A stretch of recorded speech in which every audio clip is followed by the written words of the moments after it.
The following is a conversation with Mark Bamforth, an entrepreneur, investor, and mentor in life sciences.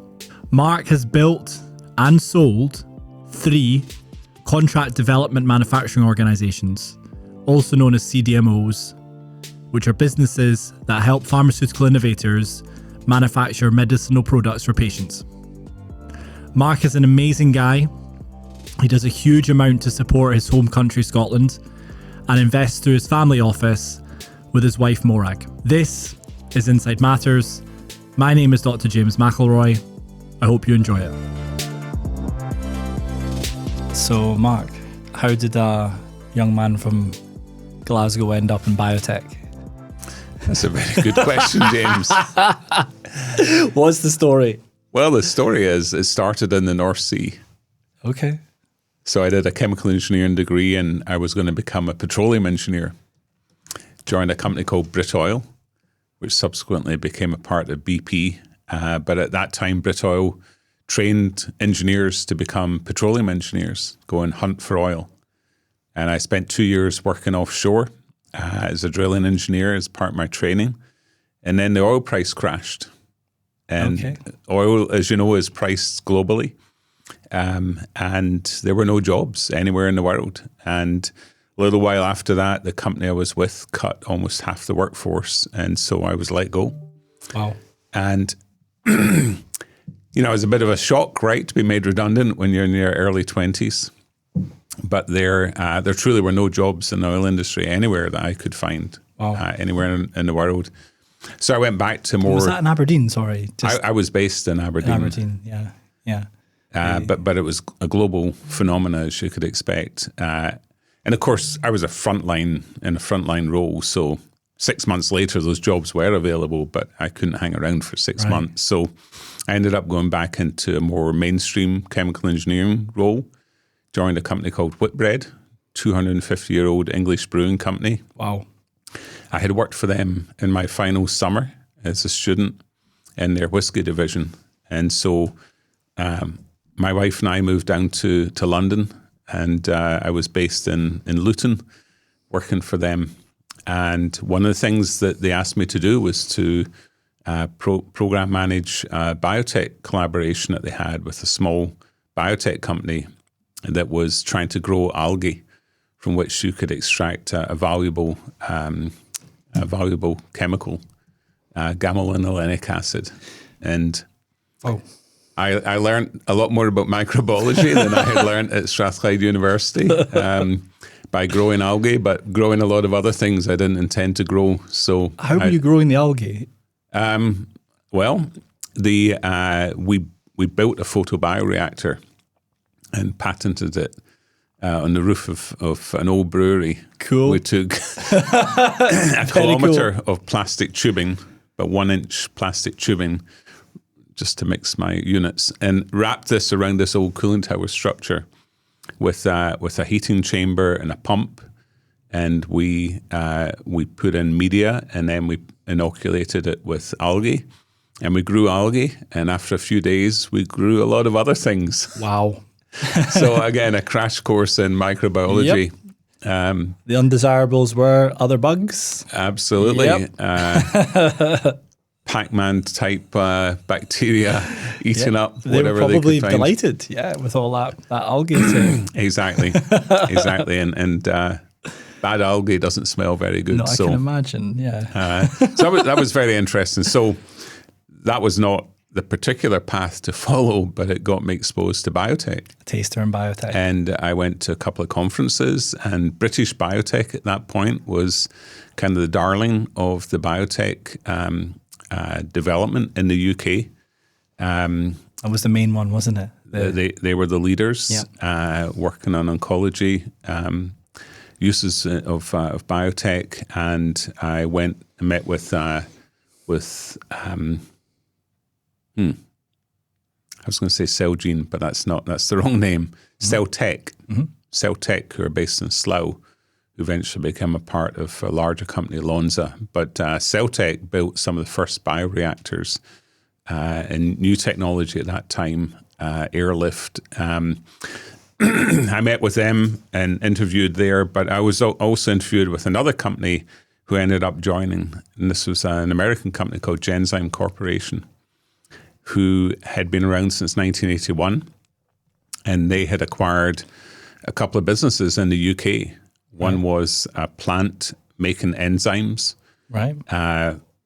Fascinating plant, doing extraction from cell lines, growing cells, but also extraction from plant tissue, from animal tissue.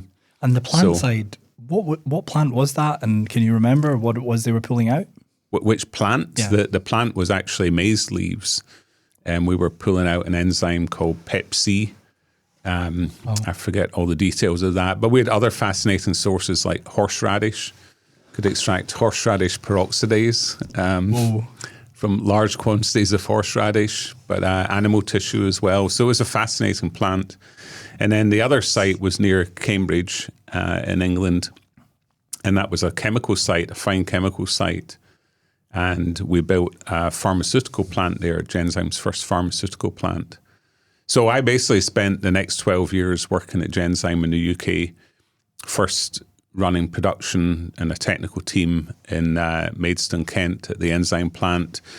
I did an MBA along the way through a Henley Management Centre and ended up running the 2 sites in the UK. And then in the year 2000, I was invited to move to the US to run global manufacturing. And I came home and said to my wife, Maura, we've got an opportunity to move to the US. And she took about 30 seconds to say, let's do it. Nice. So the adventure began. The adventure began. And that led to companies that you started. But before we talk about that, I'd like to talk a bit more about Genzyme. It's kind of an incredible story, isn't it? It's an amazing story. The founder of Genzyme and how we built it up. Did you know the founder of Genzyme? Well, I'm not sure if you're referring to Henry Tamir. Henry wasn't the founder. He came in a couple of years after the company had started, and he took over as CEO. Oh, I thought he was the founder.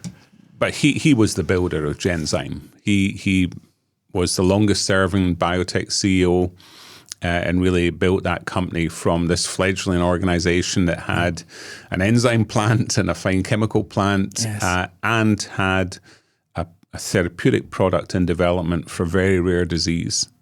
Yeah. And that product was eventually approved, Ceridase. And again, that was an extracted product that then was replaced with a product manufactured in CHO cells in a mammalian culture. And from there, Genzyme built over 20 commercial products, as well as other services. Amazing. And built a company of about 12,000 people. Amazing. That was doing some pretty amazing things. It's incredible. Mm-hmm. What made Henry special, in your opinion? Now, you've been a CEO, a very successful CEO, actually. Looking back, what made Henry such a good CEO? How did he manage to achieve that? Yeah, it's a great question. It's probably hard to summarize, but a few of the things. First of all, rare diseases. Nobody touched rare diseases in the 80s. The orphan drug legislation was brought in to try to encourage US companies to invest, and later on Europe brought in something similar. But rare diseases were an area that were generally ignored. Certainly Big Pharma weren't thinking about rare diseases in those days. Quite the opposite. They wanted blockbusters, large population diseases. But there are about 7,000 rare diseases, some of them in families, so linked. And Henry latched onto this development work that had been done originally with sponsorship from National Institute of Health in the US, and partnered with the organization that did the initial work in that phase, and pioneered taking this rare product to patients and showing that they could in essence be able to live a normal life if they could be treated and given this enzyme that their body was missing. The challenge was very few people were affected by those diseases. Right. So the price had to be very high because there were very few people who needed it. Right. And that was a huge challenge to the system, to insurers in the US and to the the way of getting products to patients, to get acceptance that if you have rare diseases where very few people are affected, by definition, the price is going to be high on an individual basis. But in terms of the cost to the system, it's relatively modest. Now, that was then. Today, there are many companies in rare diseases, and there's big costs as well for drugs, and some big costs. So, I think that situation will need to evolve to ensure that these products can continue to be developed and be affordable to society. Yeah. I guess the thing about some of these rare disease therapies is they're one-shot cures. Some of them are. For Genzyme, these were replacement enzymes. So they actually had to be given every couple of weeks for life. Oh. Now, but transformational still. But transformational. Totally transformational. People would live normally. Yeah. For gene therapy products, some of them are targeting those same diseases. And frankly, in the 90s, Henry saw that. Henry said, we should have gene therapy cures for these diseases in the future. Wow. So that was one aspect of Henry, the fact that he went after an area that nobody else would touch and figured out a business model of how to do that was sustainable. And then the other aspect to Henry was he very much believed in trying to create a structure that had autonomy. So he ended up with about a dozen business units, each with their own focus. The country structure around the world, Genzyme really pioneered making these products available everywhere at either the same price everywhere in the world or free. If there was no way of funding them, then provide those products free until we can help those countries to establish a sustainable system. And again, that's very different from the traditional pharma model, which was price it high in the US, price it as high as you can get in Europe, but it will probably be lower, and then price it whatever you can get elsewhere in the world. So again, that was a pioneering business approach, but also, again, organizationally, these countries had general managers who really viewed themselves as running a mini Genzyme within their country and had a lot of autonomy. And for my part, I grew into the position of running operations to support across those businesses largely and across those different countries. And eventually that culminated with global responsibility, right? Right. In a big company. Right. When I moved to the US, that's what I was doing. That's where it went. So tell me about your own entrepreneurial journey then. Well, I left Genzyme in 2010, and it was a time of great challenge. We had a viral contamination in a new facility that we were building as we were starting it up. And then it occurred also in the existing main biologics facility that we had. So it's incredibly disruptive to the supply of product to patients. Again, a product that allowed patients to live normally. And we basically had to shut down the existing facility and strip it bare and deal with the contamination that we'd never experienced before. And then the new facility also caused some delays bringing that online. So the contamination piece, I guess just to give some context to listeners, you were manufacturing something that you wanted to have no bugs within, like a sterile. Yeah. So we were basically growing cells that would then manufacture this enzyme. So like many factories, cool. So billions of cells. Very cool. But to grow those cells, you have to feed them. You feed them with media. You give them the right temperature, oxygen if they need it. The media, because these were processes developed in the 1980s, had a complex media that included animal-sourced materials, and that's highly likely to have been the source of contamination. Now, we had screens in place, so we would test the media to show that it didn't have any contaminants in it. But this contamination got through those screens and didn't show up. And it was then in the process that we were running. And because this was a viral contamination, we then couldn't prove that it wasn't also in the facility. Right. So we literally stripped the facility bare. We took all the ceiling tiles down. We took all the insulation out. We took any consumable part, rubber gaskets, anything in the process that could be a home for this viral contamination. Wow. And literally rebuilt the facility so I guess to get when it back online. people think clean normally, they think, oh, that looks clean. I can't rub my finger on it. And that finger test is important, isn't it? Right. Some regulators who inspect facilities come in and rub the finger. But it's actually the invisible world there. And there's limits, aren't there, to what's acceptable and what's not acceptable. That's right. So did you find where the virus came from? Well, we found that virus had become present in one of the critical raw materials, which actually comes from New Zealand because it comes from cows, and the herds there have been isolated. And so they were believed to be viral free. But we actually were able to detect that virus in those herds as part of the subsequent investigation. Wow. That sounds like quite a complicated, what they call supply chain.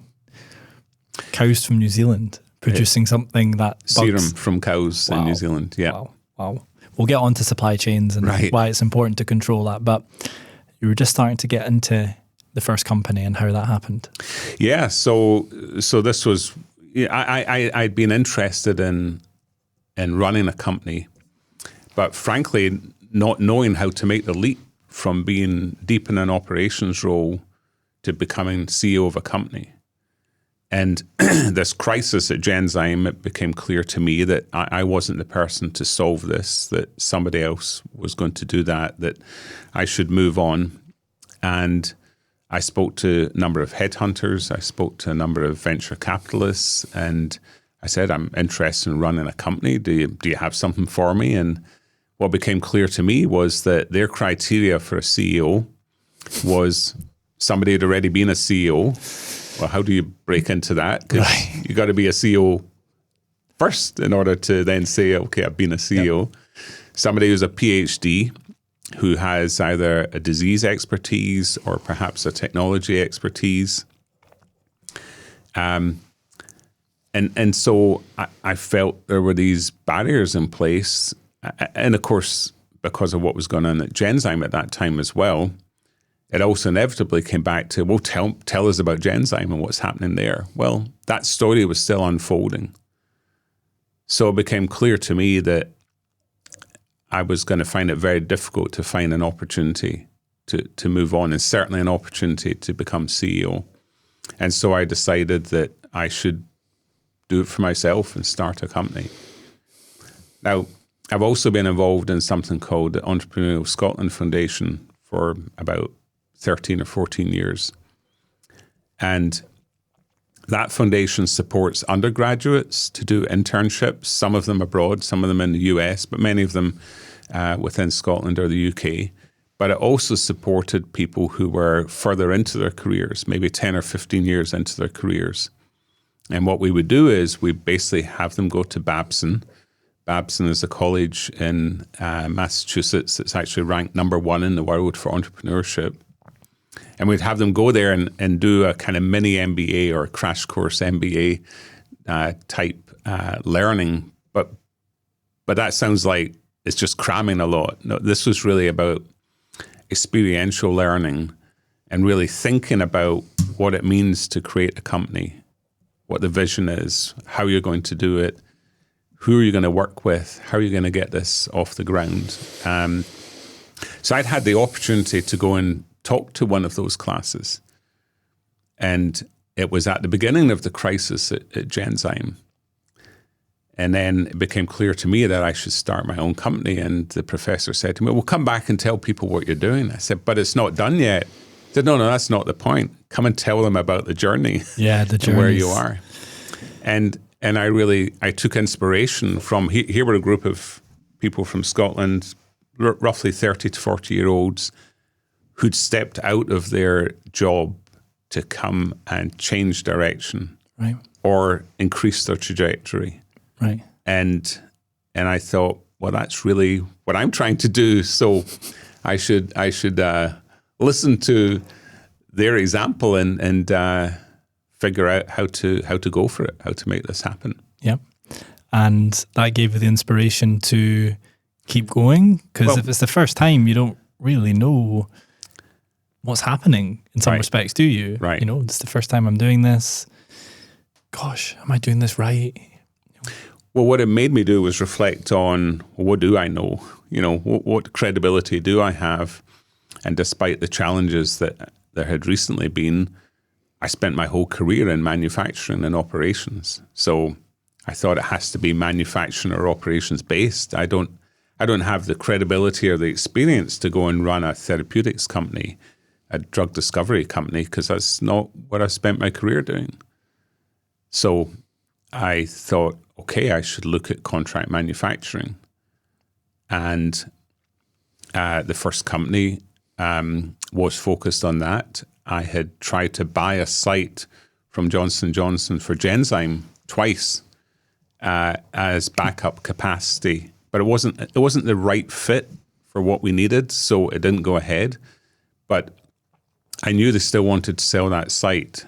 It was quite a large site in St. Louis, about 150,000 square feet, 15,000 square meter site on about 15 acres. It's big. Had about 160 employees, and it was making Remicade, which at that point was number 2 drug in the world, and a new drug called Stelara that had just been launched a year or two earlier. The Remicade is the anti-inflammatory drug. That's right. Yes. And so, but biosimilars, so competition was on the horizon for that product. And these biosimilars are, so Remicade's a biologic. That's right. So it's something that's not a small molecule, essentially. That's right. Yeah. So with a small molecule, you can make an exact copy, a generic. Yeah. And then the pharmacist can say, I'm not giving you the branded product. Here's one that's the exact same chemical formula, but it costs the healthcare system 10% or 20% of the original innovator price. But with biologics, these are much more complex molecules, and you cannot make an exact copy. There may be some small amino acid or other differences on the molecule, but the companies who've developed the biosimilars have basically shown to the regulators that these are equivalent. So they're not identical, but they're equivalent. And so the largest of those products, now there's competition where several companies have developed biosimilars. And so J&J could see that was on the horizon, and they didn't see a long-term need for them to have that facility. So I knew they still wanted to sell it. So in April 2010, I approached J&J. I was still at Genzyme at this point, but knew I was going to transition out. And I approached J&J and said, I'd like to buy the facility. And the first question they said was, like, you or Genzyme? I said, no, me. I'd like to do it. And so their next question was, do you have any money? How are you going to do that? I didn't have any money. And I thought, well, there's a big asset here. There's a physical building. Surely it won't be so hard to raise money. So that was the first lesson. Because it turns out, there are a lot of investors in healthcare who invest in therapeutic products and understand the risk. Some will be successful, some might crash and burn. But you tell them you want to build a manufacturing business, and that's not their shtick, right? So now you have to go and find the investors that are interested in that. And I spoke to over 30 different companies. Well, first I thought banks might lend me the money, and then I quickly discovered that banks, of course, aren't going to put themselves at the front of a business. They're happy to support if you've already got funding in place and have an established plan and team, etc. And we ended up getting great support from banks, but not to get it off the ground. Just going back a step, Mark. How are pharmaceuticals manufactured? There's the companies that market the drugs sometimes have their own facilities and factories, but there's also this other group called the Contract Development Manufacturing Organizations, the one that you're just about to talk about building. So what is the difference between the two, just for the listener? So for pharmaceuticals, again, because these are chemical processes, you can produce an identical product. and you can measure it and show it's identical. So that's allowed the industry to outsource a lot of manufacturing. And in fact, there are more FDA, the US regulatory body, approved facilities in India than there are in the US. So a lot of outsourcing went to India and then also to China and some other locations, either for low labor costs or for tax benefits. So places like Ireland or Puerto Rico or Singapore that put in tax preferential treatment. So a lot of pharmaceuticals have been outsourced to contract development and manufacturing organizations. Biologics, on the other hand, are harder to make. The quality control, the level of operational control is really critical, because if your equipment isn't comparable and your way of operating it isn't comparable, you can end up with a different product. Because again, these are living systems where you're using cells as a mini factory to make a protein or an enzyme. And that would be a problem. You need your product to be the same. Correct. Because you want the effect to be the same and not to have different side effects and so on, right? Right, exactly. But there's one other feature of that. So whilst a lot of small molecule manufacturing pharmaceuticals have been outsourced, most of the capacity for biologics was captive within large companies. So companies like Genentech or Genzyme or Biogen, many of these companies built their own facilities and controlled it themselves. So though on paper there was a surplus of capacity, much of that capacity wasn't accessible to smaller companies.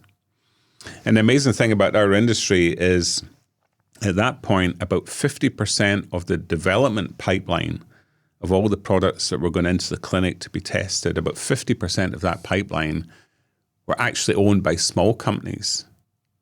Right. So companies that The might innovation. have the innovation engine. The innovation. Companies that had been spun out of universities or teaching hospitals or other academic institutes that were focused on often one disease or one disease area.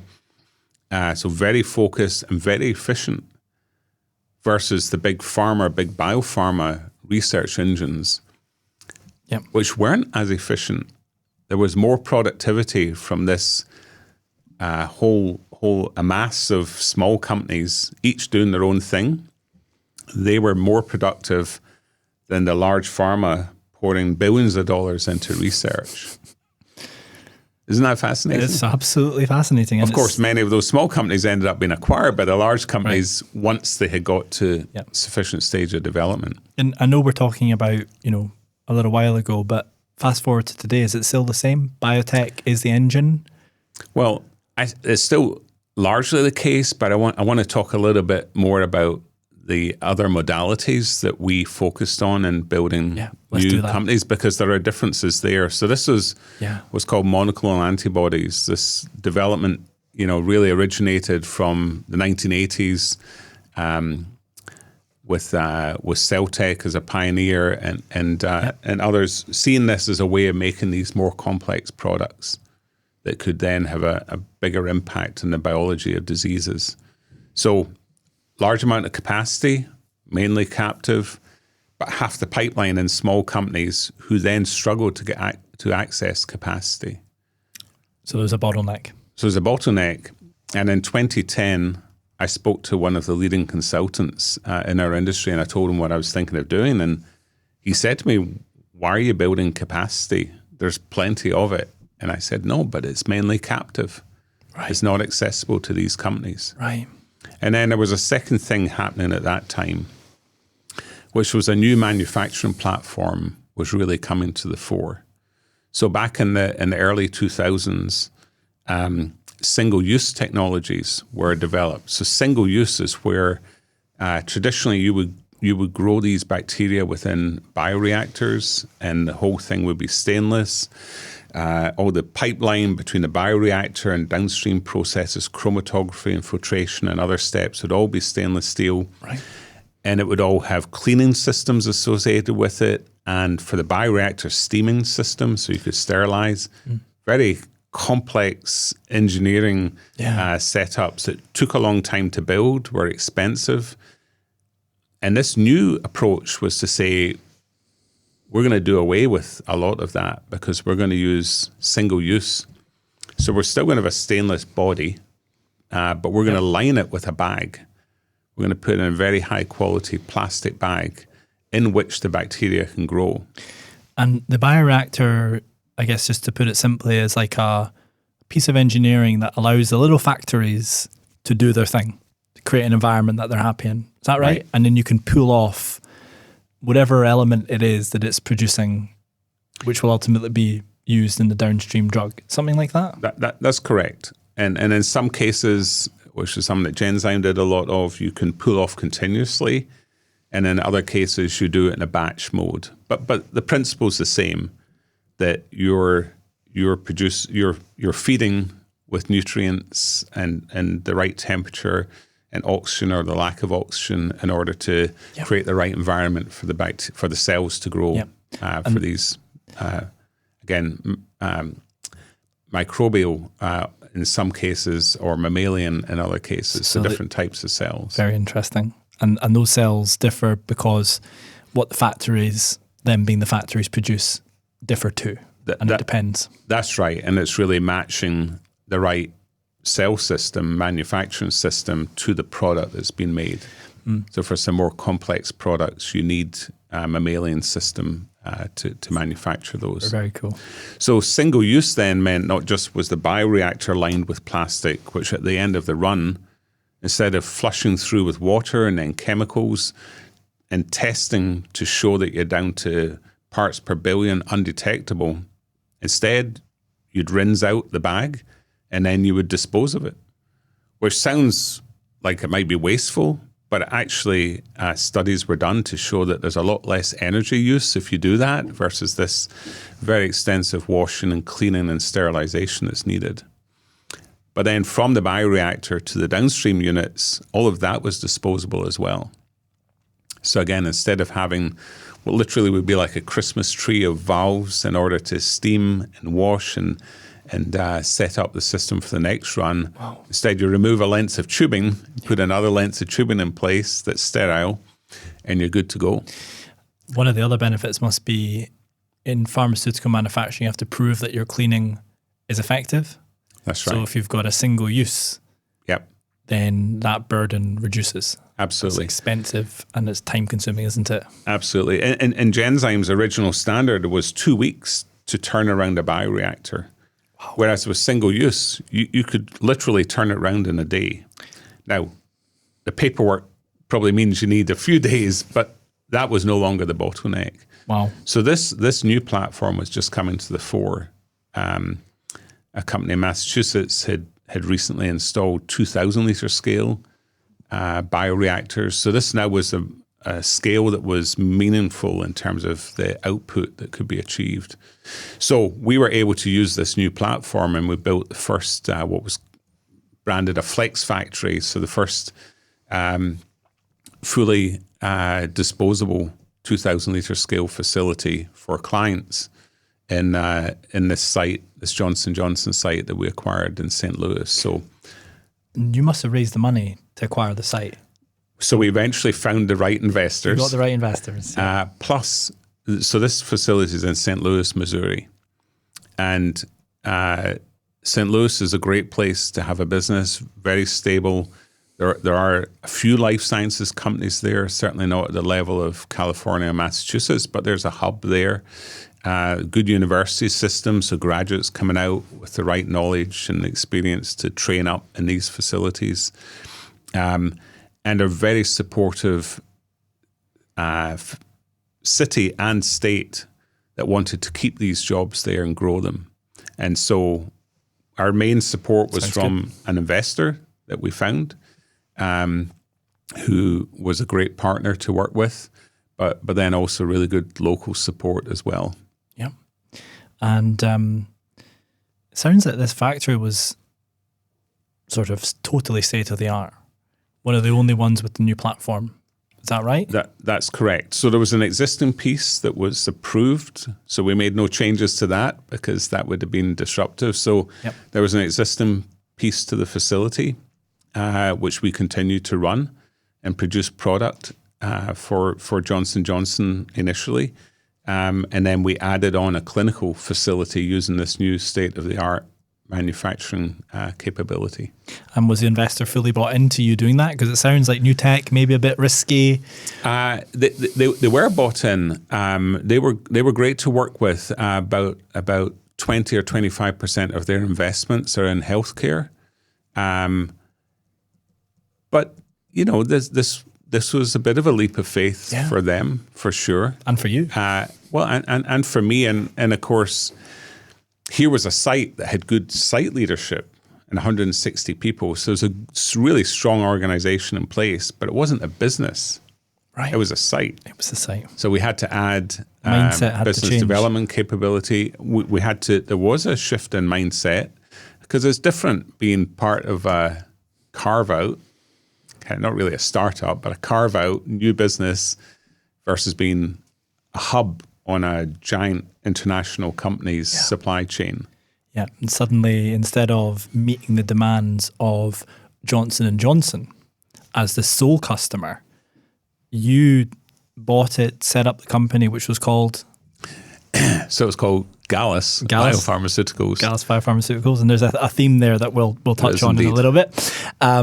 To you saying, well, actually, we want to service lots of different companies who might have tighter timelines than Johnson & Johnson. Because the small businesses, therapeutic companies, you know, now having invested in some and having worked with so many over the rest of your career as a CDMO entrepreneur and executive, that they have a fixed amount of cash. There's a burn and they need to deliver, otherwise the companies might not survive. Right. So how did you go about changing the mindset of something that was stable? It's tough as the new leader. Well, it's tough, but this was also an organization that had actually been through 5 other ownership changes since it was originally set up. So they were used to there being a change of the signs. Yep. But in some cases, not much else changing. So previously, Wyeth, another large pharmaceutical company, had owned the site. So there was a receptiveness. This wasn't something completely alien. What was different is exactly what you were saying, which is, hey, we're going to support smaller companies. We're going to do development work for them, process development work. Then we're going to scale their processes, and we're going to make clinical batches. And you're right, there's an intensity to that. There's nothing slack about our work with Johnson & Johnson. No. So we had an agreed production schedule, and a significant part of the organization was still focused on making commercial product, getting inspected by the FDA, and making sure everything stayed in good order. Okay. But what we did very early on was we got the organization together. We did this in groups, and we said, okay, what's working well today? What do we need to keep the exact same as it is? What do we need to change? And so we identified those things that would be different, being an independent, growing company, but no longer a satellite of a large organization. So we identified what exactly.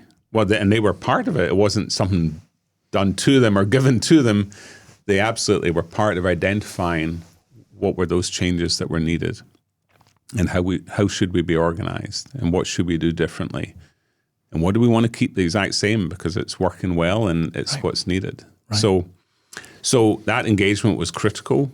I didn't have all the answers. It was the organization, the team that came up with the answers. That makes sense. How did you build it, and what happened? What was the end outcome? So we gave it a new name that nobody had heard of. And so, you know, here we were trying to offer services, and nobody knew who we were. So we went to conferences. The good news about working in our industry is that once somebody goes into the clinic, once you put a biologic into a human being, it's public information. So you can find out all the companies who are in clinical trials. Okay. And so we built a business development team that was able to identify potential customers. And they weren't just US customers. There were some European customers, and in fact, some Asian customers as well. And so we would do outreach, try to find those who were looking. And then the way it works is sometimes a request for information is issued. So they want to know more about who you are and what your capabilities are. Yep. And then a request for proposal would be issued. And companies might be going out to 5 or even 10 companies asking for proposals. Yeah. So we would give them a proposal. And if they liked what we were offering, which really often was about technical capability, fit in terms of scale, access to what they needed, timing, quality for sure, which was a huge selling point we had because we were working from a basis of a team and an organization that had been doing commercial manufacturing for a number of years. Yep. So some of our competitors who had built a CDMO over time still weren't commercial. So that was a huge advantage we had, which is to say, we're already making commercial product. So you can trust us that we know how to do that. Where we had to gain their trust was that we could develop their processes for them. Yep. So we had to build out that team from having a small technical team to having a real powerhouse for development. So the first 2 years were quite slow. We didn't have a lot of new customers because we were still physically building some of the labs and building this clinical suite with the new technology. Was the investor comfortable with that, or were they going, Mark, what's going on? So like any business case, right? You show a plan from A to B. Yep. And the way you draw the line of getting from A to B probably isn't what's going to happen. Right. So the truth is that after 2 years, we weren't where we wanted to be. It had been slower, just establishing our name, establishing our capability, and really the credibility. So after 2 years, they said, we'd like to see this pick up. And I said, look, trust us, this will. We're starting to get traction now.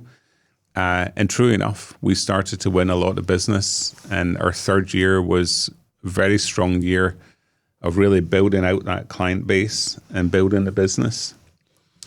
And then as we entered our fourth year, there was an opportunity to merge with another company.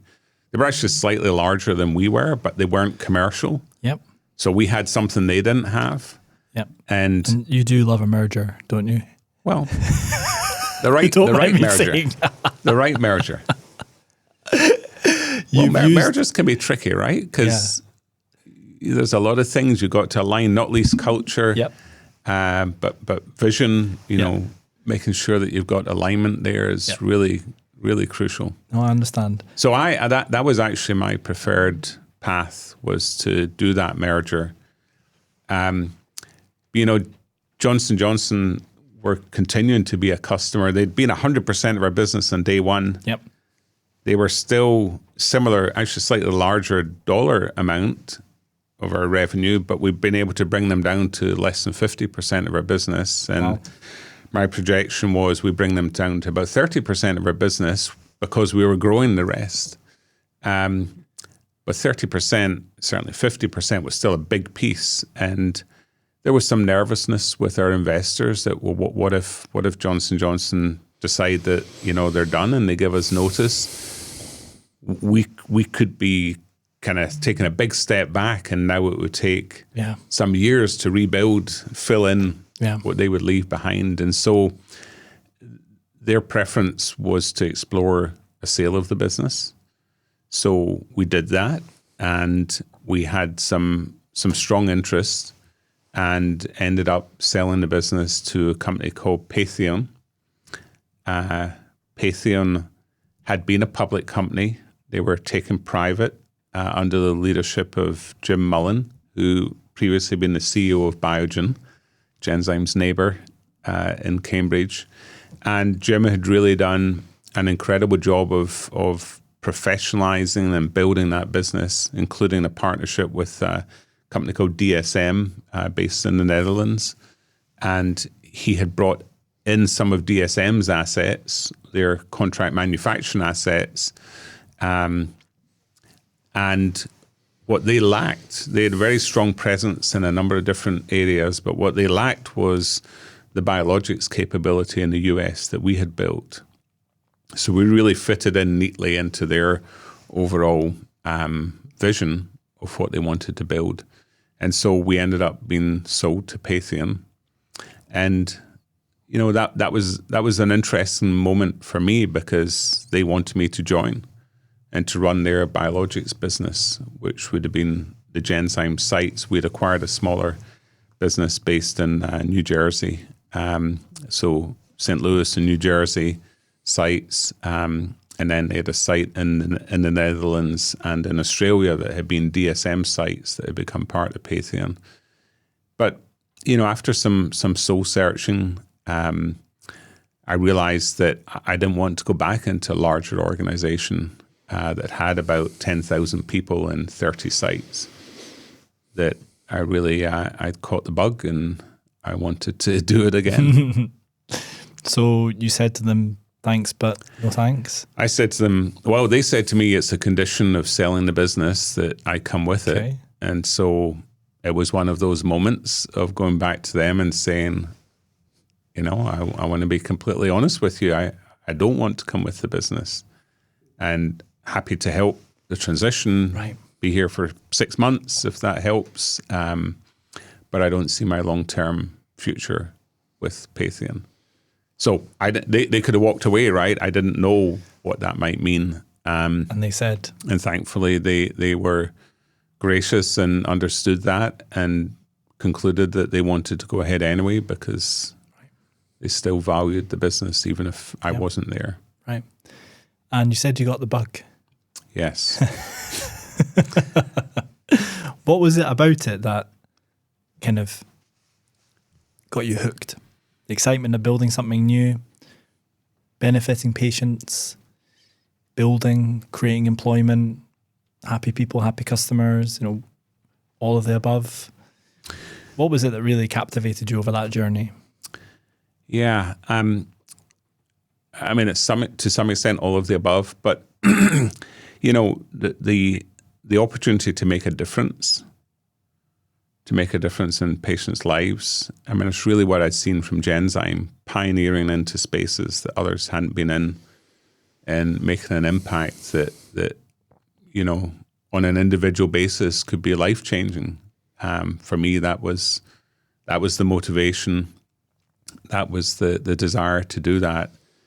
Doing it as a CEO and as a founder, really the satisfaction of creating something, of partnering with others to build an organization and lead it, of scaling, of doing things at a scale that's impactful,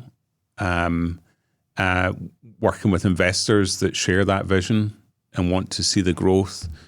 And frankly, recognizing that they're not in it forever, right? They're managing other people's money, so they want to see a return in a reasonable time frame, and then move on to the next thing. And that's not terrible as an entrepreneur either, because then it allowed me to move on to the next thing. So, really all of those. We met sort of towards the end of your next thing, Mm-hmm. and we'll talk about the next thing, but I remember I asked you, and you were with your wife at the time, because you were just about to do another thing after the next thing, which we'll talk about too. You definitely got the bug. Mm-hmm. I said, because the next thing was, hope we don't get embarrassed in me saying this, wildly successful. Mm-hmm. I said, good now, and done it twice. Why are you doing it again? And I remember, this is not word for word, but you looked at me and you said, James, there's still so much to do. There's still so many diseases out there that need cured, and innovators need manufacturing. Mm-hmm. And I want to keep doing that. And you mentioned that you knew people who were suffering and you wanted to keep going and keep building for that very reason. Mm-hmm. So that stuck with me. Mm-hmm. I remember it really clearly. Struck a chord with me, because that's what I'm really excited about. Mm-hmm. I'm on the other side, I guess, which is the therapeutic side. Right. But it's about, there's people out there who are suffering through no fault of their own. Some of them are really, really suffering. How do we help these people through business? How do we create an idea and take that idea to investors, get them bought in, and then make the idea a reality? And to do that, you need the innovation, you need the manufacturing, which is what you've done. So the next thing. Well, just to add to what you were saying, some people might look at business creation and think it's about money, making money.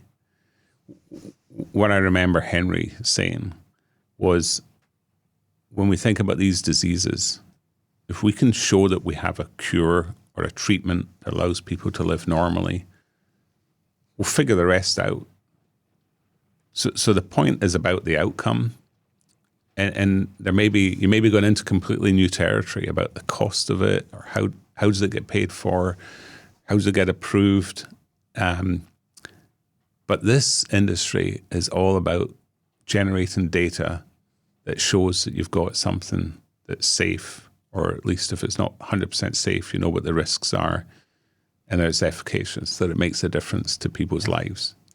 And it's an honor and a privilege to spend your life's work doing something that may impact people that you may never meet, probably will never meet, but you may meet a few of them. And when you hear their stories, it's an amazing thing. Yeah. So it's a worthwhile thing to spend your days doing. Right? Yeah. No, I agree. So what happened next?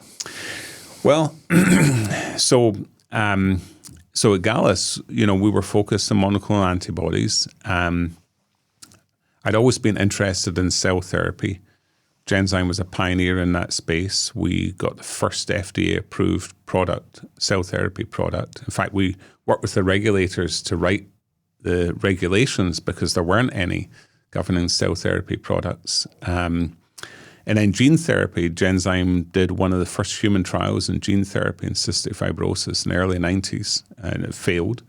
Couldn't deliver the genetic material through the mucosal layer for these CF patients.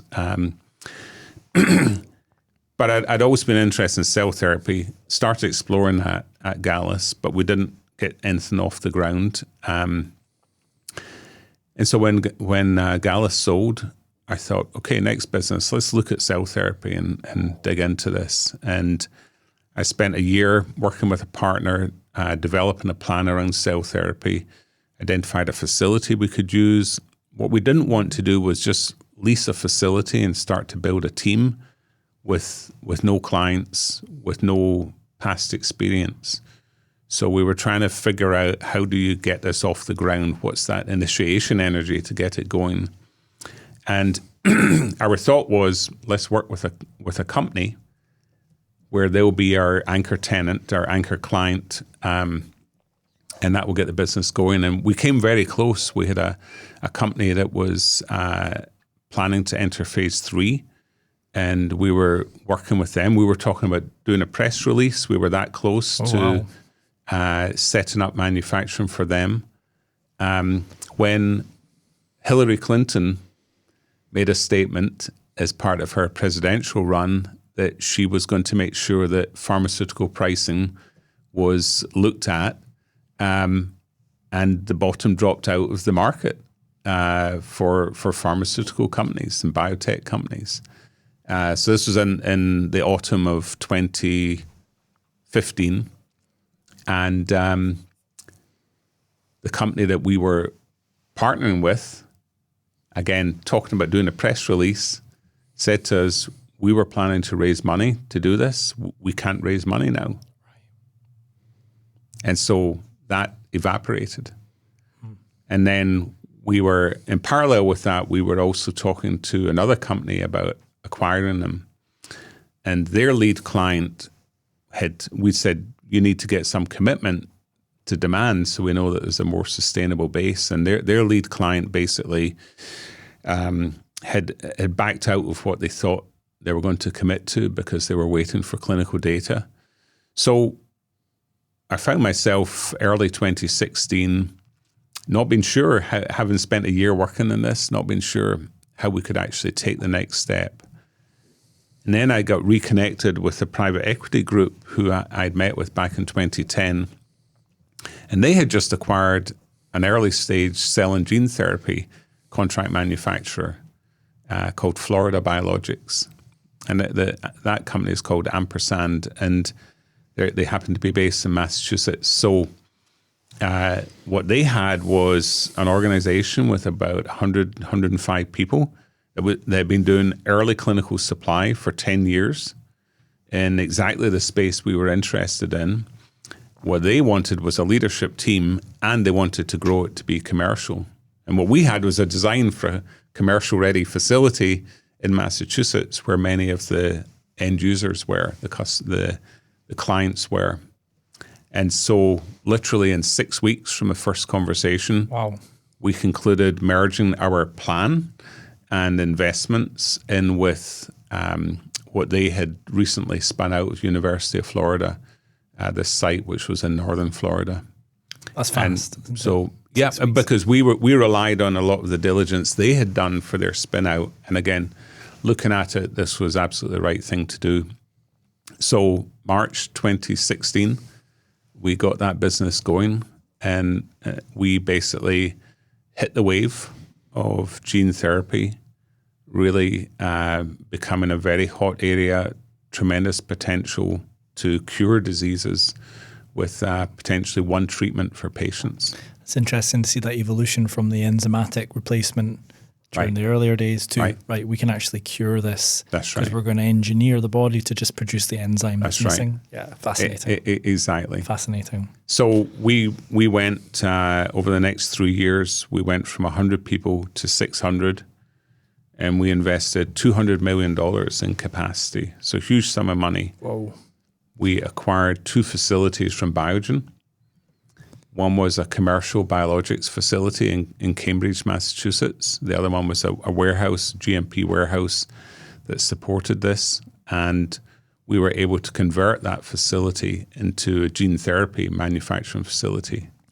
And your approach to facilities, has it always been, let's have the state-of-the-art kit, let's build the best we can possibly build because the customers will like that? Because you probably know that some of your colleagues and friends talk about Bamforth facilities and they're all super new and there's automation wherever you can and that kind of stuff. So you always had that mindset, let's build the best to be the best? Well, that's an interesting question.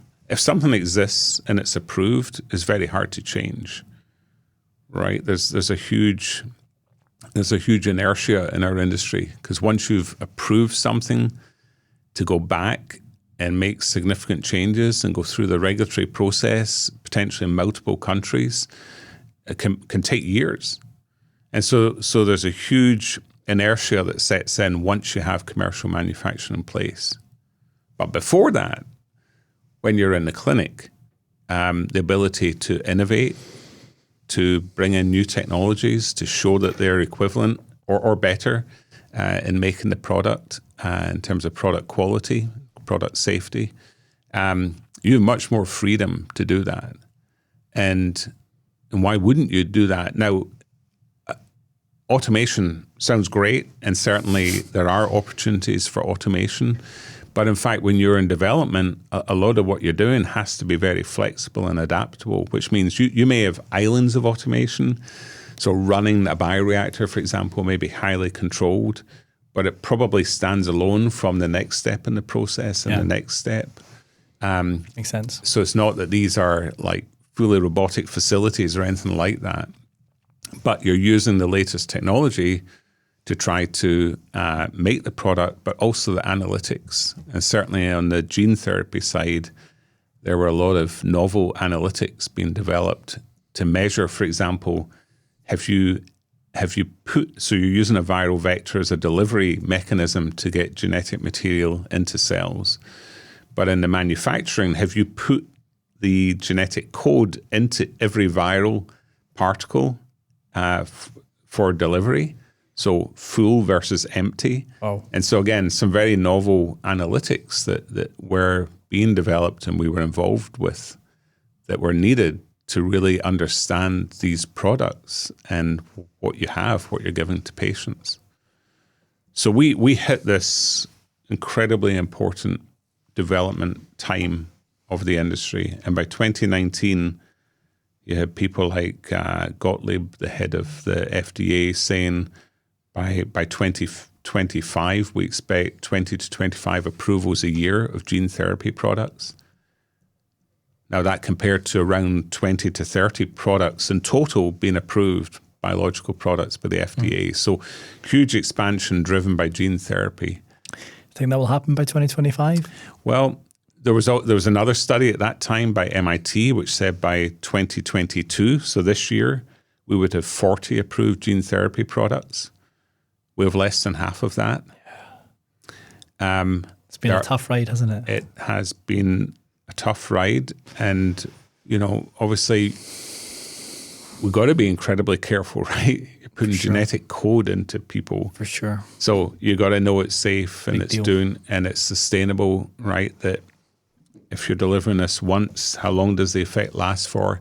But companies like BioMarin on hemophilia, or companies like Bluebird on their sickle cell disease, they have made great progress. Yeah. And although it's been slower than people wanted, we are seeing those approvals coming through. Yes. And this continues to be a very exciting area. It is very exciting. Many clinical trials ongoing, as you know. Super exciting. Cell and gene therapy is super exciting. So we're behind where people hoped we would be, but we're still making tremendous progress. Yeah. So the organization went through kind of hyper growth. Right. 100 to 600. Right. Whoa. Yeah. In a very short period of time. Now that must have been very challenging for everybody, including you as the CEO.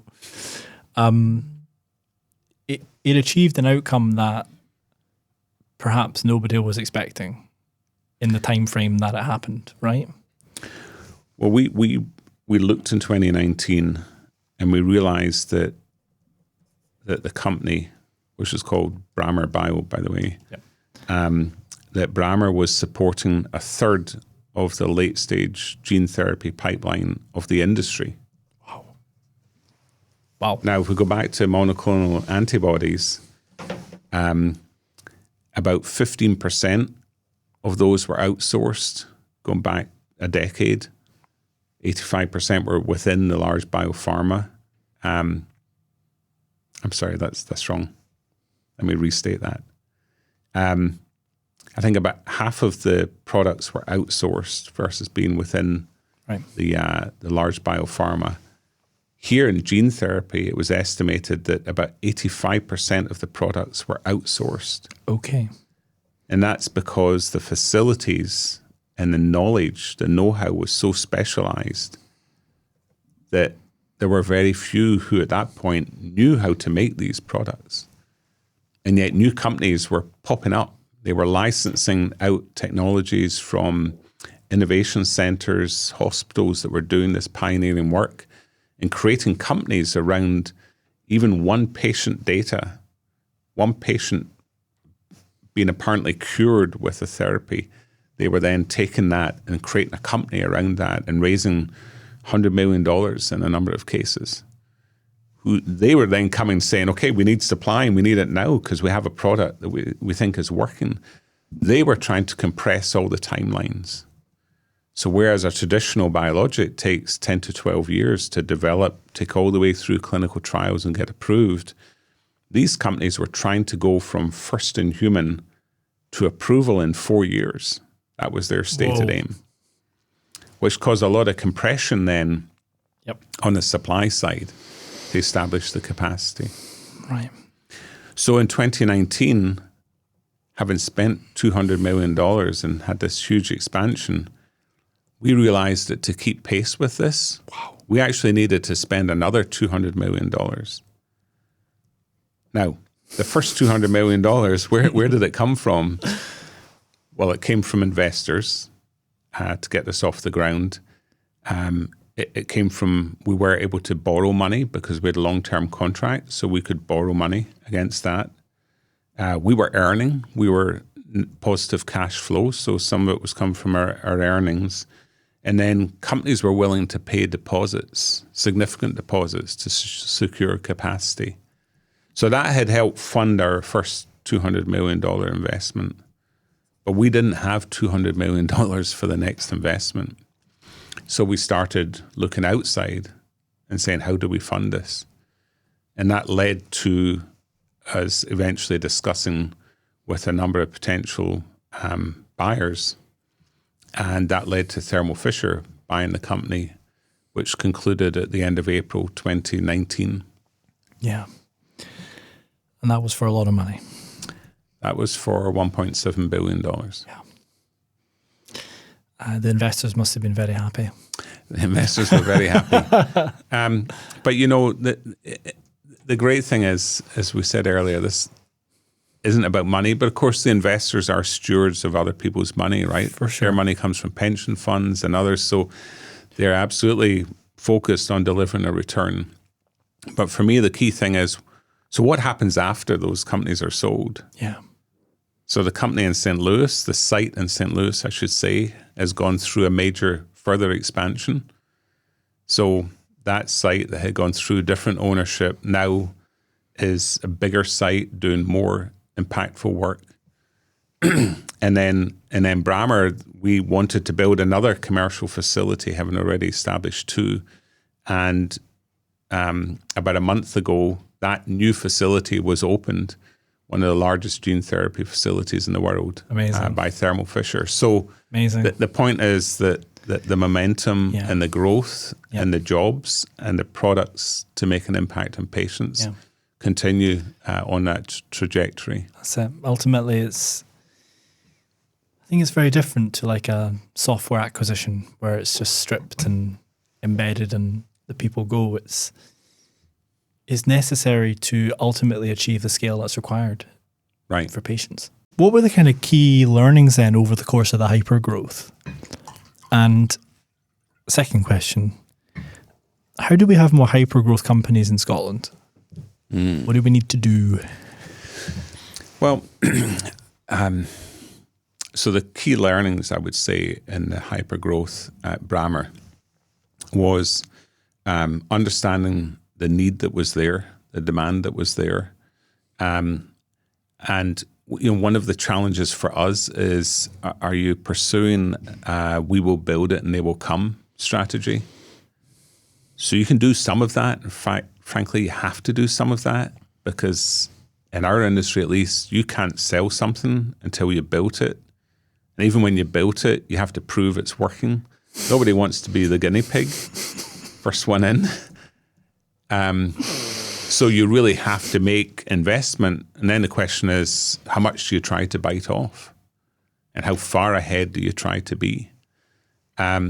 So that takes some courage, right? And it takes some alignment for sure with investors that are prepared to go on this journey with you. The investors I worked with at Brammer and in my third company, same company, Ampersand, this is all that they do. So whereas the first company investors did some investment in healthcare, but also in other areas, it's great to work with an investor that's only focused on healthcare because they really understand the ebb and flow and the specific characteristics around this. So I'll describe a little bit about the third company where it didn't go in quite the same pattern, but the point really is that you want to continue to grow. You want to pivot if you have to, respond to what the market's telling you. Certainly, you got to get ahead of the curve. So you have to be building in anticipation of demand, or because you have enough data points to say it's there. But you can't wait till you have certainty. Yeah. If you wait till then, you're probably too late. It's too late because somebody else has done it. Somebody else took that leap of faith. How did you manage the people within the organization who were going through what sounds like constant change? So I would say that one of the greatest challenges in any business is managing people. And that's really understanding people's capabilities today, but also their capability of growth and where they could go in the future. nobody's a perfect judge of people. So it's also great to get other perspectives. We would use, for example, a tool called a 9-grid matrix, which is really trying to identify people's potential versus their performance. And it's a very challenging exercise to go through and talk about your own team and say, well, this person's got high potential, but they're not performing. Why are they not performing? Is it something in their personal life? Is it just that nobody's sat them down and told them, you can do this? What's holding them back? And at the other end of the scale, if somebody's not performing and you don't see them having the potential, then you have to move them on, because having people in your organization that are dragging others down ends up being bad for everyone. Yeah. And people say, why am I working so hard when that person seems to get away with not doing their fair share or not delivering? Yeah. One of the things that quite a famous Scottish entrepreneur said to me a while ago was, if you're running a marathon and you've got a stone in your shoe, when do you take it out? As soon as you can. At the start or at the end? Take it out as soon as you blooming can, because it gets worse and worse and worse. And I think what you say about it being the best thing for everyone is probably true, right? And at the end of the day, it's about the company fulfilling its vision. Right. And I guess it's your job as the CEO to always act fairly and treat everyone with respect. Get the best out of people as much as you can, but if there's not a good fit, then that happens, right? That's right. And sometimes there'll be somebody maybe in a role that's not a good fit, but they're a good person. Yeah. So you examine and say, well, is there a different role? And again, having an honest discussion with them. Yeah. Because the more honest you are with people, you get that back in turn. For sure. So you say to them, I don't think this is working well for you. They're probably going to say, no, I hate it. This is what I don't like. Yeah. But maybe you can find a different role that is the right fit. Yeah. And so leadership of an organization and trying to inculcate that throughout the organization, that it's really about making sure people are in the right role.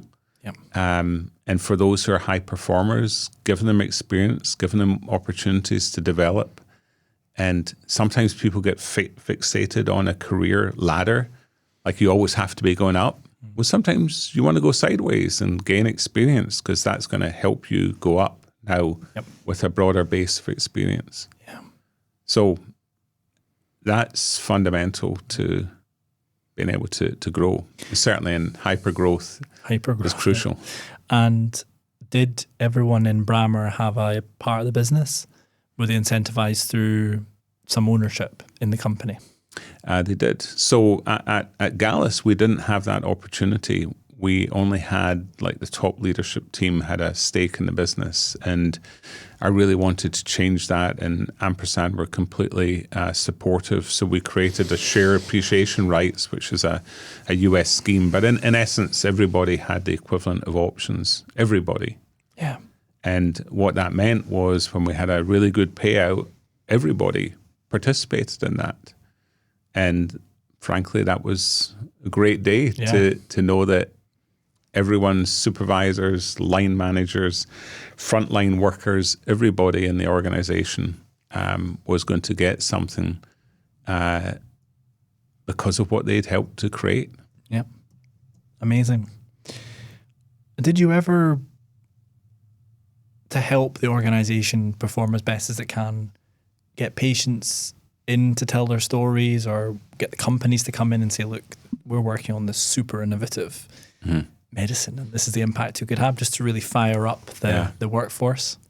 So one of the experiences from Genzyme, which was very powerful, was having patients come in. And of course, with rare diseases, there are often patient organizations, and they would arrange to bring in patients, and incredibly motivating for people. We'd have their pictures on the walls. I mean, it was very motivating.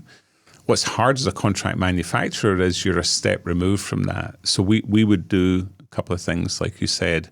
we'd have either the companies come in and explain what their platform was, what diseases they were focused on, where they were in the clinic. And that was great. People enjoyed that. And that really created, again, a strong bond, because for us, they were the customer. That's who we were trying to satisfy so they could go and help patients. And then in a number of cases, we were able to have patients or people from patient organizations come and talk about their disease area. So we did that several times, not as frequently as we were able to at Genzyme, where we're an innovator company. But yeah, if you want to connect everybody to that patient story and that outcome. And at the start, you mentioned sort of creating a vision. Yeah. Do you think that's a fundamental aspect to the CEO's role? It absolutely is, because if you don't have a vision, how do you know that you're going in the right direction? And, the point about a vision as well is that it should be aspirational. It should be something that isn't easily obtainable or in the near term, but it's something that everyone can feel that they strive for. And if somebody's at dinner with friends and they get asked, well, what do you do? You'd hope they'd be able to talk about the vision. Yeah. This is what we're trying to do as a company. Yeah. And that's really important. What was the vision at Brammer initially? The vision, this organization in Florida had really an exceptional history, 10 years of delivering clinical material for cell and gene therapy. And so the vision really was to take that amazing history and now build an organization that could deliver these products into pivotal trials, so the final stage of clinical trials, and then from that, commercial supply. So that was the vision. And we ended up, we adopted, a tagline, helping to cure. The idea that with these products that you could actually cure somebody of a disease by giving them the genetic code that inside their body they could manufacture what was missing, was pretty amazing. Sounds like something from a sci-fi film, doesn't it? We're going to get this into you through a viral vector. Right. And it's going to sort of stick it in. Right. And then you're good. It's just so amazing. Mm-hmm. A lot of people, I think, don't realize just what goes into manufacturing a pharmaceutical or manufacturing a product, and the rigor, the control, the consistency required, the regulatory accreditations. It's a whole nother world, isn't it? Right. But it's also a business. Mm-hmm. And I'd imagine it's quite a tough business because you've got to meet the demands of your customers, right? And also maintain your margins. Right. So do you think your training at the big company Genzyme helped you for your journey as an entrepreneur? Or was it more like, okay, this is very, very different. I need to figure this out? So it helped in many aspects in terms of experiences I'd had, but what I hadn't had was the experience around how do you contract, right? What is appropriate? How do you price things? How are you going to do this in a way that's sustainable? And how do you price so that you can win contracts? What's a reasonable win rate? So there's a whole learning around that, which I gained a lot of knowledge from working with others who had real expertise in business development. But what I really came to recognize was that I should sign a contract with any client because I was committing the company to deliver on the promises to that client. Yeah, that makes a lot of sense. I asked you a question about Scotland. Mm-hmm. So, what are the kind of differences between? And I know you're big on Scotland. It's your home country, and families here, and you do a lot of work with Entrepreneurial Scotland. Mm-hmm. You're now also supporting innovators in Scotland, but we're not known for being Centre of Excellence for Pharmaceutical Manufacturing. We used to be known for phenomenal manufacturing. Mm-hmm.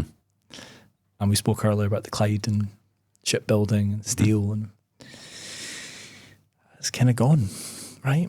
Mm-hmm. So what do you think we need to do so that when people think pharma, they think Scotland, not Singapore. Yeah. Scotland. Yeah. So Scotland has a strong reputation for producing science graduates, more than are needed within the industry. So often then they go elsewhere, or maybe they go home if they came to Scotland from abroad. So you got a strong foundation, right, in terms of an educated workforce that knows about this area. Scotland has a strong life sciences sector, but a lot of it is service-based, with a few showcase facilities for large pharma that are based in Scotland, but those companies aren't headquartered in Scotland. And historically, when people in Scotland have developed businesses and then sold those businesses, sometimes that's meant then that there's still a hub in Scotland, but the real prize has moved away. Yeah. It's been taken somewhere else. So the answer to your question is build manufacturing in Scotland. So manufacturing in this industry is very sticky, i.e. it's hard to move because it's regulated. Once it's in place for commercial supply, then it can grow. And so build a manufacturing hub with innovators. And we're not really doing that much of that, are we? We're not, but there can be encouragement. So you mentioned Singapore. Why would anyone go to Singapore? Well, the answer is they set up the economics to make it attractive. Yeah. Well-educated workforce, a hub in Asia. Great connectivity through the airport. Absolutely. So all the infrastructure needed, but also other policies that were supportive of it. Yeah. So Scotland could do more to encourage manufacturing and support it. And I work with Scottish Enterprise on a number of innovator companies where I see great support from them to help establish and grow these companies. For sure. And the question is there support there to grow them long term and really grow them to scale? I mean, Scottish Enterprise do a massive amount for innovators in this country. And for me, fundamental in getting things off the ground.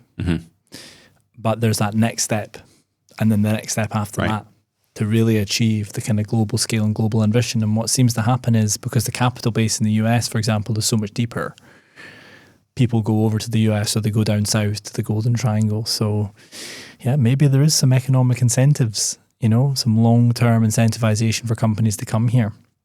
And perhaps we should get Nicola Sturgeon on the podcast and and ask her what the plans are. Why not? I look forward to that one. Why not? Yeah, that would be a good one. So you did a lot of work on biologics. And then you must have become aware of a kind of new kind of biologic. And perhaps instead of them acting as factories within the bioreactor, somebody at some point said, hold on a second, if they're producing these chemicals that we're isolating that might benefit people, then why do we not just give the bugs to people? So when did you first come across the microbiome, and how did that kind of shape up? So I actually first came across the microbiome around 2015-16. A colleague said to me, whilst I was obviously working on cell and gene therapy, said to me, hey, you should look at the microbiome. There's a lot going on there. And at that point, there was one of the honeymoons of the microbiome where things were going well until they didn't go so well. And, it's been an up and down area for sure. And I said to him, I don't have capacity to look at that. And then I got Brammer off the ground. And within a year, I had another former colleague approach me and said, I'm trying to set up my manufacturing. Could you give me a space in one of your facilities? I said, well, what are you going to do? And I said, well, I'm going to handle these bacteria. And I said, where are they coming from? And he said, well, they're actually human donated bacteria. And I said, I can't mix that. So I was conscious from around that time that this was a challenging area in terms of supply.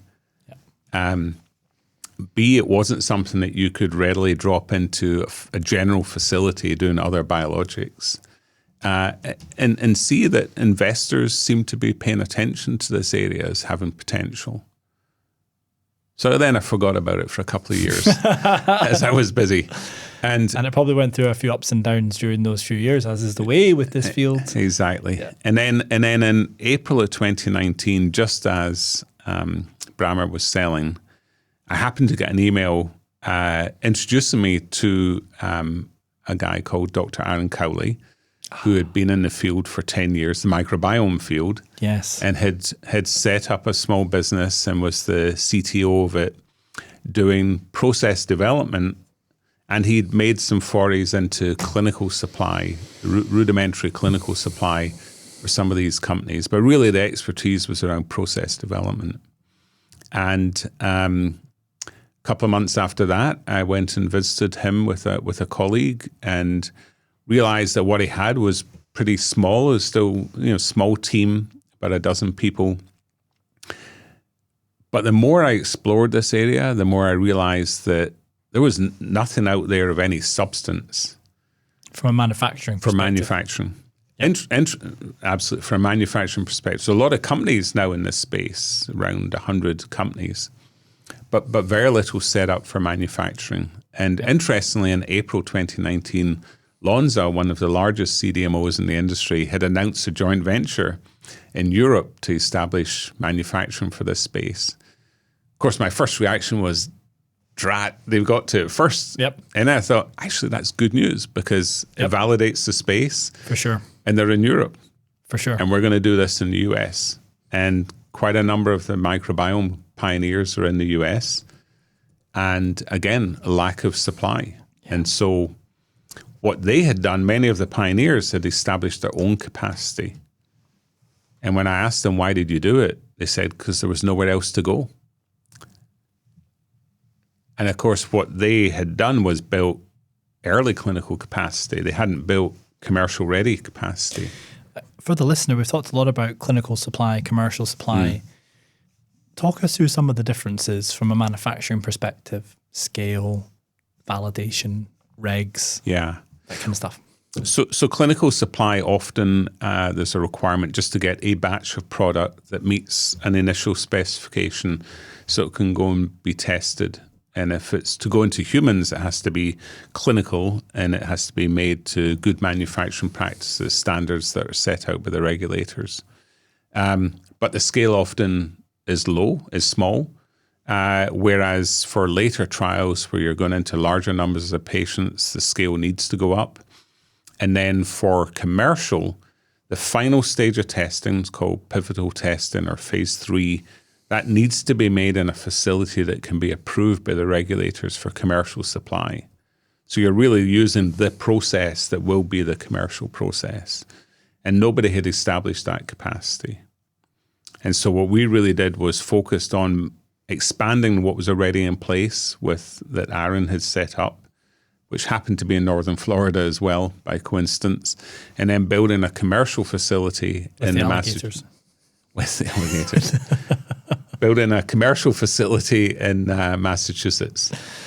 Got it. For phase 3 in commercial supply. Right. Did you go back to the same investors again then? Yes. And said, look, got another vision, guys. That's right. Yep. And they did their own research and they agreed that, this appears to be an interesting area with some significant potential for patients and underserved. So let's do it. So we raised more money this time because we didn't have contracts in place, so we knew we wouldn't get debt anytime soon. We weren't able to buy a significant facility to start with. It was a small capability. So we knew we had to invest more to build out the capabilities. Yep. And that's what we did. And how did you know that merging with Aaron's company was the right thing to do? What when you mentioned, and I mentioned you love a merger. I was kind of winding you up a little bit, but there's a recurring theme, right? You're merging to go faster and to bring together capability to create something that is better than the individual parts, right? So what I love is a platform. Yes. right? Yes. So I love having an experience base. So give an example with Aaron, one of the first conferences I went to with him, we met with a company. He had made material for them. No, he developed a process for them and transferred it to another CDMO because he didn't have the capability 6 years earlier. So 6 years later, this company's advanced in the clinic. They wanted to meet with Aaron to ask him questions about the process development and why the process worked the way it did and what they could do to improve it 6 years later. So what that said to me is he has an expertise that doesn't exist at the company that this client had gone to. They'd gone to a company that could run it for them, but they didn't actually understand how it worked or what was important. Right. So the platform is really the knowledge base and the reputation in the industry. What we had to add was expand the physical assets and expand the team. Yep. And that's what you did. That's what we did. But the field, as you know, has gone like that, like a sine wave. Yeah, absolutely. Because of a few things, I think. Clinical failure. Mm-hmm. And in 2019, there were some deaths associated with what people call FMT, movement of microbes from one person to another. And I think, certainly from my side, all of that dampened down the enthusiasm. And you were just about going, I think, weren't you, with That's right. the third company, which was called ArrantaBio, which is a Gaelic word. Yeah, yeah. So the theme was Gaelic names for your companies. Scottish slang or Gaelic, Yeah, yes. yeah. No, it's cool. It's really cool. So what happened then with Arranta? How did it progress? Well, so of course COVID happened, and remarkably we were able to navigate continuing to support clients. You know, we did a variety of things to ensure safety and spread people out and other things that I won't go into detail on, but we continue to support clients. We continue to build our new commercial ready facility. But the industry was that sector was definitely growing slower, and we saw lack of investor enthusiasm for it, and of course, if the investors aren't funding the companies aren't coming to us. So we had half of the companies in our pipeline that we were talking to about supporting them, who were saying to us, "We don't have the money. We want to move ahead, but we don't have the money, and we're not sure when we'll get it." So we realized that that this, whilst we still believe in this and believe that this will make a major impact in healthcare, it's going to be a slower process to get there. Right. And so we decided for the first time in the three companies to pivot, to basically add another platform in order to support growing at the pace we wanted to grow at. So we studied the market, and we recognized that with mRNA vaccines that there was a pretty broken supply chain. Development companies would often go to 3 or even 4 different contract manufacturers to get the different pieces of their product made. So plasmid, and then the creation of the mRNA itself, and then the formulation into lipid nanoparticle, and then the sterile fill finish of it. Often those would be done by different organizations. Wow. So we developed a plan, and we took it to our board that under one roof, we could supply all of this. And your earlier question about technologies, so part of the answer to being able to do that was to use a robotic system for fill finish. A very innovative system. Very cool. That's been developed, which again would allow us to do clinical scale batches very efficiently. Question for you. At Brammer, someone approached you and said, "I'd like to do bugs in your facility." And you said, no, can't do that because capacity, but also the nature of the products. But what you're saying here is you're wanting to do bugs and mRNA, which goes into an injectable, which is typically sterile. Right. Quite. Absolutely. So how did you navigate that? Separate facilities, same facility, different processes? So same building with dedicated facilities within it. So dedicated suites with no crossover of materials or people. So you're absolutely right. We had to engineer that to show that we could do this in a way that was segregated. Yeah. So that's a challenge. And obviously there's a customer piece as well. You need to get them comfy. Right, absolutely. So obviously Arranta's still going, but... Arranta's still going, but we had an unsolicited approach at the end of 2021 and decided to sell the business to a European-based contract manufacturer called Recipharm. Yep. And Arranta's continuing to grow as part of that organization. Right. And again, it was a fit with what they were looking for, which was really a strong bridgehead into the US and stronger presence in biologics, which they didn't have prior to that. Right. And Arranta decided to focus on what we call single strain and consortia in terms of therapeutic approach, but there's other approaches as well. Right.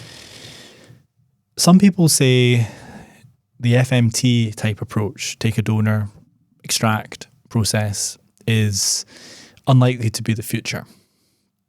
It's going to be single strain or consortia.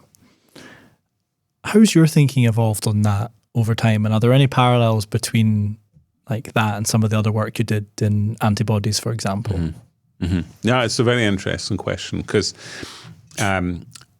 my perception with FMT was that was like generation 1.0. Yep. And that this could be replaced with rationally designed consortia. So growing 5, 6, 10, 12 bacteria and then pooling them. What I think is fascinating is I compare this to polyclonal antibodies, where I had the experience at Genzyme of us acquiring a product that was made by having rabbits produce antibodies to human thymus. This is for transplant patients.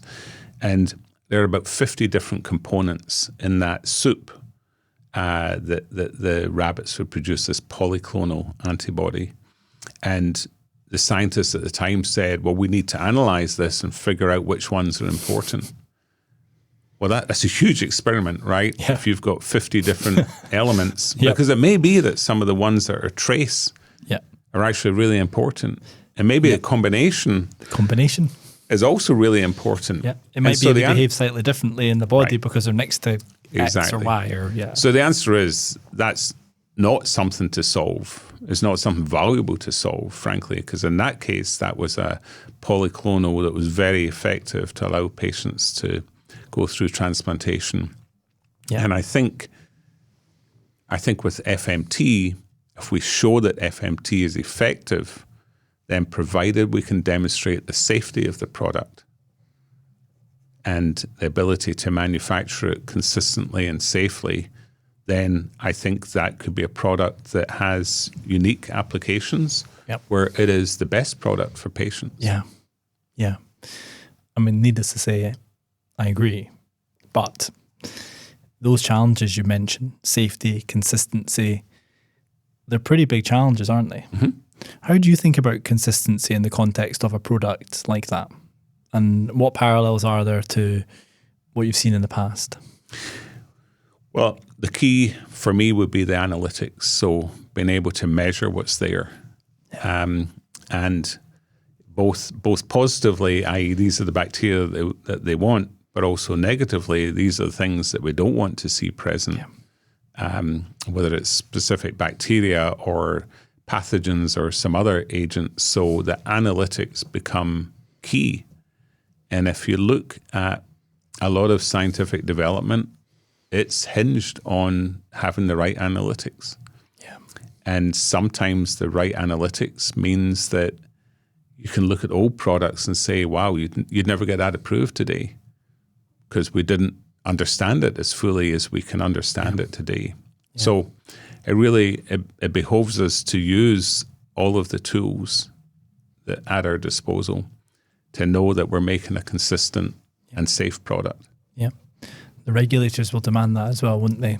they should demand it, and they will demand it. Yeah. Couple of final questions for you, Mark, if you don't mind. And thanks so much for your time. You've built and sold 3 companies. What advice do you have for other innovators who are coming through, who want to emulate that success? And if you could go back, speak to your earlier self, anything you would say now, having been on the journey? So my advice really is to have a vision of what you want to do. Surround yourself by people that you can partner with, who complement you, who bring skills and capabilities that you don't have, or you don't have as strongly as they may have. So set the course, keep checking. Are we on track? Does it still make sense? Be ready to pivot if you need to. But just continue with that determination to make an impact and find a pathway forward. And you're doing a bit of work now on the other side where you're investing. How's that been for you? Well, so what I really enjoy now isn't just investing, it's really investing and mentoring. So being able to be involved with several companies where I can help to offer my insights, my perspective on what they're doing, which doesn't cover everything they're doing, right? Often there are areas of particular expertise that I'm learning about, which is interesting in itself, but really offer from my experience where I think there are opportunities or watch outs. And then it's incredibly satisfying to see others grow and make an impact. And so being able to help make a difference through the work with them. Awesome. Mark, on that note, I think we can conclude. Thanks so much. That's been awesome. Really appreciate your time. James, thank you. It's been a real pleasure. Thank you. To learn more about the guest on today's episode or more about the Inside Matters podcast, please visit insidematters.health. Thank you.